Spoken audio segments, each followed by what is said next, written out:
নমস্কাৰ ছাত্ৰ ছাত্ৰীসকল। আজি তোমালোকক মই এটা প্ৰথমতে গান শুনাবলৈ ওলাইছোঁ। তোমালোকে নিশ্চয় গান শুনি ভাল পোৱা। অৱশ্যে মোৰ কণ্ঠত এই বেসুৰা কণ্ঠত গানটো শুনি ভাল নাপাবা, তথাপিতো মই চেষ্টা কৰিছোঁ। এইটো এটা জিকিৰ, তোমালোকে শুনিবা দেই। গানটো গাওঁতে কিছু নহয় গোটেইখিনি ভুল হ'ব পাৰে, তথাপিতো মই চেষ্টা কৰিছোঁ, তোমালোকে শুনিবা। আমার গিরিহত তুমি আল্লাহ চাহাব, ওই যদি করা দরিয়ার পার, যদি করা দরিয়ার পার। রহমর গিরিহত তুমি আল্লাহ চাহাব, যদি করা দরিয়ার পার, যদি করা দরিয়ার পার।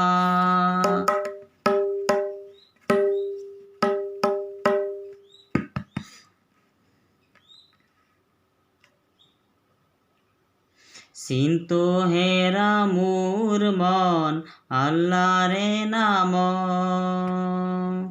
ভোজো হেরা মোর মন গুরুরে পাও। নিমরে পিয়াহত অগ্নিমরে জারত, খোদা রসুল লুকাই আছে মুমিনৰ আঁৰত, খোদা ৰসুল লুকাই আছে মুমিনৰ আঁৰত। তোমালোকে বেয়া হ'লেও জিকিৰটো শুনিলা। এই জিকিৰবিলাক আমাৰ কোনে ৰচনা কৰিছিল? আজান ফকীৰ ডাঙৰীয়াই। এই আজান ফকীৰ ডাঙৰীয়াই ৰচনা কৰা জিকিৰবিলাক ইছলাম ধৰ্মৰ তত্ত্ব, আদৰ্শ আৰু আচাৰ নীতিৰ মৌলিক ভাৱ চিন্তা প্ৰকাশক কিছু সংখ্যক ভক্তিমূলক গীত। আৰু এই জিকিৰসমূহ আমাৰ অসমীয়া ভাষাতে ৰচিত হৈছিল, যদিও ইয়াত কিছুমান আৰবী পাৰ্চী মূলৰ শব্দ দেখা পোৱা যায়। এই জিকিৰ শব্দটো আৰবী শব্দ জিকৰ শব্দৰ অসমীয়া ৰূপ। জিকৰ শব্দৰ অৰ্থ হ'ল যে সঘনাই উচ্চাৰণ কৰা, অৰ্থাৎ সঘনাই ঘনে ঘনে উচ্চাৰণ কৰাটোকে জিকৰ বুলি কয়। তাৰ পৰাই জিকিৰ শব্দৰ উৎপত্তি হৈছে। এই জিকিৰৰ অৰ্থবিলাক বা ভাৱবিলাক কি হয়? ইছলাম ধৰ্মৰ মূল ভাৱাদৰ্শ প্ৰকাশ কৰা হয়। ইয়াত কলিমাৰ মহত্ব প্ৰকাশ কৰা হয়। ইহকাল আৰু পৰকালত কৰণীয় কৰ্তব্য কি, বা মানৱ জীৱনৰ ক্ষণস্থায়িত্ব, অৰ্থাৎ মানৱ জীৱন যে আমাৰ খন্তেকীয়া, আৰু ব্যৱহাৰিক জীৱনৰ নানা উপায়ৰ কথা উল্লেখ কৰা হৈছে। এতিয়া আমি জিকিৰ কবিতাটিৰ মূল ভাৱ ক'বলৈ ওলাইছোঁ, তোমালোকে শুনিবা দেই। ৰহমৰ গিৰিহত তুমি আল্লাহ চাহাবৈ, যদি কৰা দৰিয়াৰ পাৰ। ৰহমৰ মানে হ'ল দয়াৰ, গতিকে এতিয়া গিৰিহত মানে গৰাকী।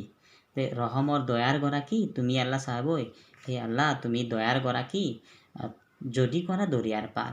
তুমি যদি আমাক কি কৰা, জন্নত পাবলৈ বা এই মায়াৰ জীৱন পাৰ কৰি লৈ যাব পাৰা, দৰিয়া পাৰ কৰি, তাৰ বাবে কামনা কৰিছে।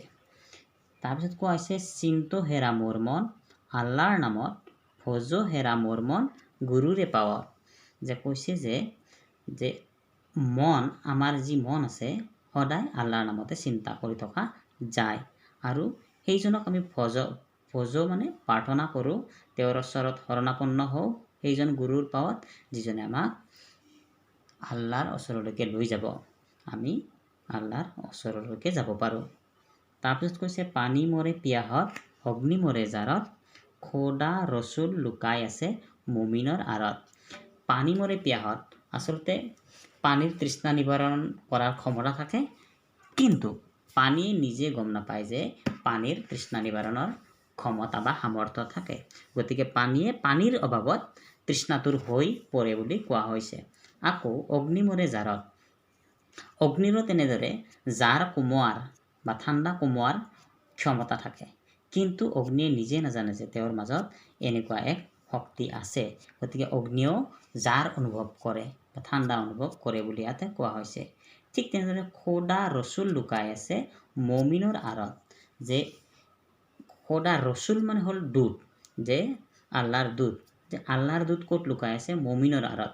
মমিন শব্দৰ অৰ্থ হ'ল যে বিশ্বাসী মুছলমান। যিসকল বিশ্বাসী মুছলমান তেওঁলোকৰ হৃদয়ত, তেওঁলোকৰ মাজত আল্লাহৰ দূত লুকাই আছে। অৰ্থাৎ আল্লাহৰ দূত লুকাই থকাৰ অৰ্থ এয়াই যে তেওঁলোকে আল্লাহক বিচাৰি ক'তো যাব নালাগে। বিশ্বাসী মুছলমানৰ মাজত আল্লাহৰ দূত যিহেতু লুকাই আছে বা আছে বিদ্যমান, তেনেহ'লে তেওঁলোকে আল্লাহক বিচাৰি দূৰলৈকে যোৱাৰ দৰকাৰ নাই। যেনেদৰে পানী আৰু জুয়ে গম নাপায় নিজৰ মাজত কি ক্ষমতা আছে, আমাৰ মুছলমান সকলৰ মাজতো যি বিশ্বাসী মুছলমানৰ সকলৰ মাজতো যি আল্লাহৰ দূত লুকাই আছে সেই কথা অনুভৱ কৰিব নোৱাৰে। খোদা ৰচুল লুকাই আছে নকৰা বিচাৰ, মক্কাৰ দুৱাৰত বান্দা মাৰিলা সঞ্চাৰ। যিহেতু আল্লাহৰ দূত আমাৰ মাজত, আমাৰ শৰীৰৰ ভিতৰত, আমাৰ হৃদয়ত লুকাই আছে, আমি বিচাৰ নকৰোঁ। বিচাৰ নকৰি আমি কি কৰোঁ? যে মক্কা হ'ল এখন ইছলামসকলৰ পবিত্ৰ স্থান, আৰু এই পবিত্ৰ স্থানলৈকে আমি কি ঢাপলি মেলোঁ? কাক বিচাৰি? যে আল্লাহৰ সান্নিধ্য বিচাৰি বা আল্লাহক বিচাৰি আমি কি কৰোঁ? মক্কাৰ দ্বাৰলৈকে ঢাপলি মেলোঁ। কিন্তু আচলতে আমি বিচাৰ নকৰোঁ যে আমাৰ মাজতে আল্লাহৰ দূত সোমাই আছে বা লুকাই আছে। আমি আচলতে নিজৰ মাজতে আল্লাহক বিচাৰি পাব নোৱাৰোঁ বা নাজানো কথাটো। আকৌ দিয়া আছে মক্কাৰ দুৱাৰত চাহাব জীৱই মাৰে তালি, যেনে শালে শলৰ লগত দৰিকাৰ টপালি। যে যিহেতু আমাৰ মাজত আল্লাহ থকা কথাটো উমান পাব নোৱাৰোঁ বা নাজানো, আমি কি কৰোঁ? সদায় মক্কা মদিনালৈকে আমি কি ঢাপলি মেলোঁ। আমাৰ যে এই ক্ষেত্ৰত দেখা পোৱা যায় যে শাল আৰু শলৰ দৰে ডাঙৰ ডাঙৰ প্ৰকাণ্ড মাছবিলাকে লগত দৰিকণা মাছ একেবাৰে নগণ্য। গতিকে সাধাৰণ মানুহেও ডাঙৰ ডাঙৰ অভিজাত ধনী বা এনেকুৱা মানুহৰ লগত আমাৰ সাধাৰণ মানুহবিলাকেও আল্লাহক বিচাৰি মক্কালৈকে ঢাপলি মেলে। তেওঁলোকেও বিচাৰে যে মক্কালৈকে গৈ তাতে আমি কি কৰোঁ? যে আল্লাহৰ সান্নিধ্য লাভ কৰোঁ। আকৌ চাবা মক্কাৰ দুৱাৰত চাহাব তিৰবেণীৰ ঘাট, বেহাব নোৱাৰে তাত মায়ে ভেটে বাট। তেনেহ'লে মক্কাৰ দুৱাৰ যোৱাৰ আগতে এটা ঘাট পোৱা যায়, তাক তিৰবেণী ঘাট বুলি কোৱা হৈছে, অৰ্থাৎ এক পবিত্ৰ স্থান। কিন্তু এই তিৰবেণীৰ ঘাট পাৰ হোৱাটো সহজ নহয়। কাৰণ এই তিৰবেণীৰ ঘাট পাৰ হ'বলৈ হ'লে আমাৰ যি সংসাৰৰ মায়া মোহ বাসনা কামনা থাকে, আমি এইবিলাক ত্যাগ কৰিব পাৰিব লাগে। কিন্তু আমি যিহেতু সংসাৰৰ মায়াজালত আবদ্ধ হৈ থাকোঁ, লোভ মোহ কাম ক্ৰোধত সদায় আসন্ন হৈ থাকোঁ, সেইবাবে আমি কি কৰোঁ? এই তিৰবেণীৰ ঘাট অতিক্ৰম কৰি মক্কাৰ দুৱাৰ পাবলৈ অসমৰ্থ হওঁ।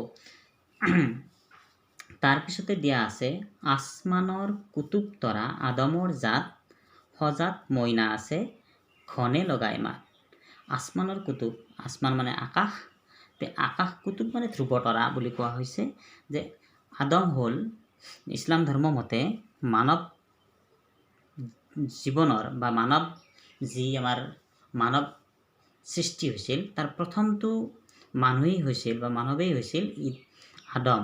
গতিকে এই ধ্ৰুৱতৰাও আদমৰ জাত বুলি কোৱা হৈছে। যে আকাশত তিৰবিৰাই এতিয়াও আছে। তেনেদৰে কিন্তু আমি আদম তেওঁই যে আকাশত আদম যে ধ্ৰুৱতৰা হৈ আছে, আমি সেই কথাটো অনুভৱ কৰিব নোৱাৰোঁ। আৰু কৈছে যে এটা সজাত মইনা আছে ঘনে লগাই মাত।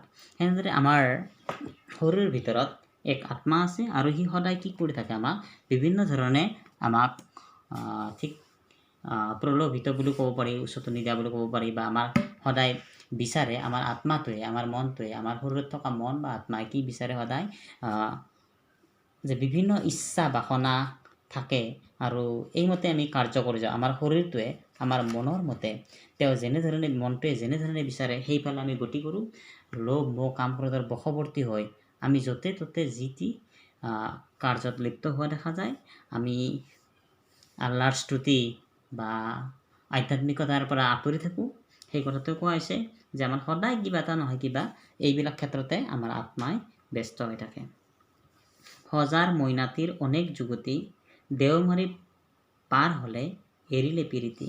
যে আমাক ইয়াতে কোৱা হৈছে যে সজাৰ মইনাটিক আমাৰ আত্মাৰ লগত তুলনা কৰা হৈছে, আৰু মইনাটিক আমাৰ আত্মাৰ লগত তুলনা কৰিছে, আৰু সজাক আমাৰ দেহটোৰ লগত তুলনা কৰা হৈছে। তাৰমানে কোৱা হৈছে যে আমাৰ দেহৰ ভিতৰত যি আত্মা বা মন আছে, ই সদায় অনেক ধৰণৰ যুগুতি কৰি থাকে, অৰ্থাৎ বিভিন্ন ধৰণৰ তেওঁৰ কামনা বাসনা বা লোভ মোহত আচন্ন হৈ থকা দেখা যায়। কিন্তু কথা হ'ল যে যদি এই মইনাটোৱে অৰ্থাৎ সজাৰ পৰা যদি গুচি যায়, তেনেহ'লে আকৌ আমাৰ কোনো দেহত আমাৰ দেহ কি হৈ যাব, স্থিৰ হৈ যাব, স্থবিৰ হৈ যাব। তেনেহ'লে আমাৰ আত্মা যদি গুচি যায়, তেনেহ'লে আমাৰ আকৌ কাৰো প্ৰতিয়ে আমি লোভ মোহ কাম ক্ৰোধ এইবোৰ কোনো বস্তু নাথাকিব, এটা নিথৰ দেহ ৰৈ যাব। দেওমাৰি পাৰ হৈ জীৱই আছে চাই, চোৱা চোৱা জীৱসকল ভেলৰে বিলাই। যেতিয়া আমাৰ দেহৰ পৰা আত্মা উৰি যাব, অৰ্থাৎ আমাৰ প্ৰাণবায়ু উৰি যাব, তেতিয়া আমাৰ আত্মীয় কুটুম, গাঁৱৰ মানুহ বিভিন্নজন আমাক চাব, কিন্তু কি হিচাপে চাব, এটা বা মৃতদেহ হিচাপে সকলোৱে চাব। আৰু আমাৰ কি অৱস্থা হ'ব, জীৱসকলৰ কি হ'ব, মৃত্যুৰ পিছত হয়তো মাটিত পুতি পেলাব, নতুবা কি কৰিব পাৰে, জুইত জ্বলাই দিব পাৰে। তেনেহ'লে আমি ইমান দিনে আমি নিজৰ দেহক যেনেদৰে আমাৰ শৰীৰত আঘাত নোপোৱাকৈ বা লেতেৰা নোহোৱাকৈ, বোকা নলগাকৈ বা দুখ নোপোৱাকৈ, কষ্ট নিদিয়াকৈ ৰাখিব বিচাৰিছিলোঁ, কিন্তু মৃত্যুৰ পিছত আমাৰ এই দেহৰ কোনো মূল্য নাথাকে। আমাৰ এনেকুৱা অৱস্থা হয়, আমাক এক নিৰ্জীৱ পদাৰ্থৰ নিচিনা বা আমাক সম্পূৰ্ণ অৱহেলা কৰা হয়, কোনো গুৰুত্ব নিদিয়ে। সাধাৰণভাৱে আমি যিমানেই যত্ন নলওঁ কিয়, এসময়ত আমাক এনেদৰে মাটিৰ লগত আমি মিহলি হৈ যাব লগা হয়। এইখিনি হ'ল কবিতাটোৰ মূল ভাৱ। ইয়াৰ পিছত আমি কবিতাত থকা বিভিন্ন প্ৰশ্ন উত্তৰ আৰু ব্যাখ্যাবিলাক দিম, তোমালোকে চাই থাকিবা।